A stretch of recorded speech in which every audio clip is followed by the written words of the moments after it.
নমরুদ জেলখানা থেকে দুজন কয়েদিকে ডেকে আনলো, কয়েদি এনে অর্ডার করলো একটাকে এখনই শিরোচ্ছেদ, হেড অফ, ডেথ পেনাল্টি, মৃত্যুদণ্ড দেয়া হলো, ফিনকি দিয়ে রক্ত বেরোলো।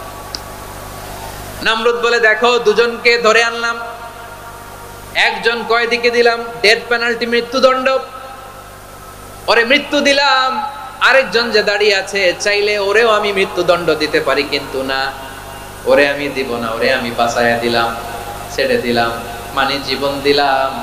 দেখো ইব্রাহিম, তোমার চোখের সামনে একজনরে মৃত্যু দিলাম, আরেকজনরে জীবন দিলাম। আপাত দৃষ্টিতে তাই তো, একজনরে তো জীবন দিল, আরেকজনরে মৃত্যু দিল।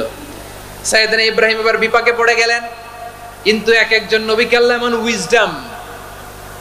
এমন উইজডম বিচক্ষণতা দিয়ে এই জমিনে পাঠিয়েছেন, মুহূর্তের মধ্যে আল্লাহর খলিল ইব্রাহিম বললেন ফাইন্নাল্লাহা ইয়াতি বিশ-শামসি মিনাল মাশরিকি ফাতি বিহা মিনাল মাগরিব ফাবুহিতাল্লাযী কাফার।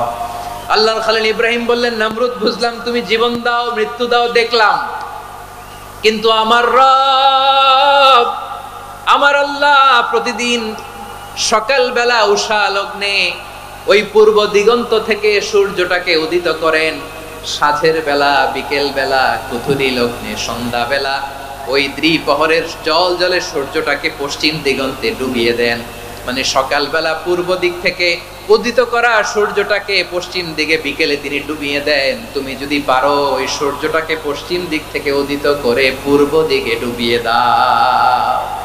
সুবহানাল্লাহ পড়বেন না? দেখেন, ইনস্ট্যান্ট ইন্টেলেক্ট, মুহূর্তে বিচক্ষণতা, উইজডম কাকে বলে? নমরুদ পারবে? নমরুদের বাপ পারবে? ওর দাদা, ওর 14 গোষ্ঠী, গোটা বিশ্বের সব ক্ষমতাধর রাষ্ট্রনায়করা একসাথে হলে পারবে?